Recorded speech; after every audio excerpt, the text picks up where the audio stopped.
તને જીવ તો છોડવાનો નથી તેમ કહી આ હુમલાખોરો છે તે યુવક પર હથિયારો સાથે તૂટી પડે છે અને ફરી એક વખત ગીર સોમનાથમાં કાયદો વ્યવસ્થા છે તેને અસામાજિક તત્વોએ પડકાર ફેંક્યો છે। વિગતવાર વાત કરવી છે ક્યાંની ઘટના છે તેની।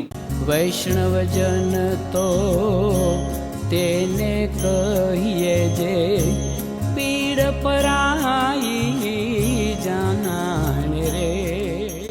નમસ્કાર, આપ જોઈ રહ્યા છો નવજીવન ન્યૂઝ અને હું છું આપની સાથે તોફિક ગાંચી। ગીર સોમનાથમાં અવારનવાર પોલીસ અને કાયદો વ્યવસ્થાને અસામાજિક તત્વો પડકાર ફેંકી રહ્યા છે અને જાહેરમાં હથિયારો સાથે આ સામાન્ય નાગરિકો છે તેમના પર જીવલેણ હુમલાની ઘટનાને તે અંજામ આપી રહ્યા છે અને આવી જ ઘટના હવે પ્રભાસ પાટણના તાલાળા ચોકડી છે તેના પરથી સામે આવી છે, જેમાં એક યુવક છે તેના પર અસામાજિક તત્વો છે તે હથિયારો લઈને તૂટી પડે છે અને તેનું કારણ હતું કે તે લોકોને પૈસાની લેતી દેતીનો મામલો હતો અને આરોપીઓ પાસે હોકી, લાકડી અને લોખંડની પાઇપો હતા અને તે લઈને આ યુવક છે તેના પર તૂટી પડતા તેના હાથના ભાગે ફ્રેક્ચર થાય છે। તાત્કાલિક આસપાસના લોકો ત્યાંથી દોડી આવે છે અને તેને વેરાવળની સિવિલ હોસ્પિટલમાં સારવાર માટે લઈ જવામાં આવે છે અને આ દરમિયાન યુવાને જે પ્રકારે 2 તોલાની સોનાની ચેન પહેરેલી હતી તે પણ ગુમ થયા હોવાનો તેણે આરોપ લગાવ્યો છે। આ મામલે પોલીસે તેમણે ગુનો દાખલ કર્યો છે। આરોપીઓ છે તેમની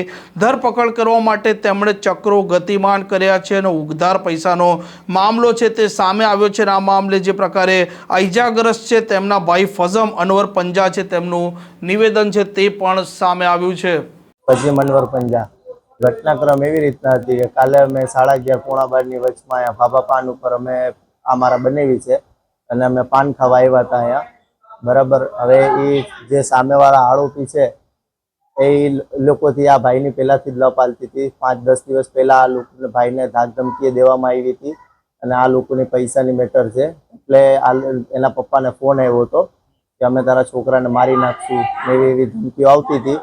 તો આ લોકોને આ ભાઈ આવ્યા પાન ખાવા, આ ભાઈને પછી હું લઈને ત્યાં પાટણ મૂકવા ગયો। અહીંયા રસ્તામાં તાલાળા ચોકડી ઉપર અમારી ઉપર હુમલો થયો, બરાબર। આ ભાઈના ગળામાં ચેન હતો એટલે ચેનથી ડાયરેક્ટ ફાંસો દેવામાં આવ્યો, બરાબર, અને ચેન જોટી લેવામાં આવ્યો છે આ ભાઈ પાસેથી।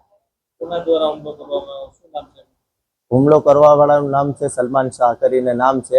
એની સાથે બીજા પર અન્ય એના મામાના ફઈના બધાના લાગતા વળગતા ભાઈબંધ હતા।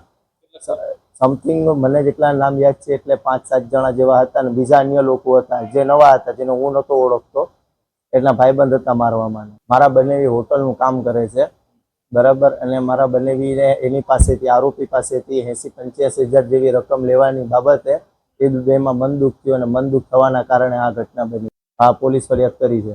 આમ ગીર સોમનાથમાં અવારનવાર આ પ્રકારની જે ઘટનાઓ સામે આવી રહી છે તેને લઈને સ્થાનિકો સતત છે તે ભય અનુભવી રહ્યા છે અને સ્થાનિકો આકરી કાર્યવાહી છે તેની પણ પોલીસના પાસે માંગણી કરી રહ્યા છે, જેથી કરીને આવા ગુનેગારો છે તે ઝેર થાય અને લોકો પણ શાંતિથી વેપાર ધંધો કરી શકે અને સુરક્ષિત રહી શકે।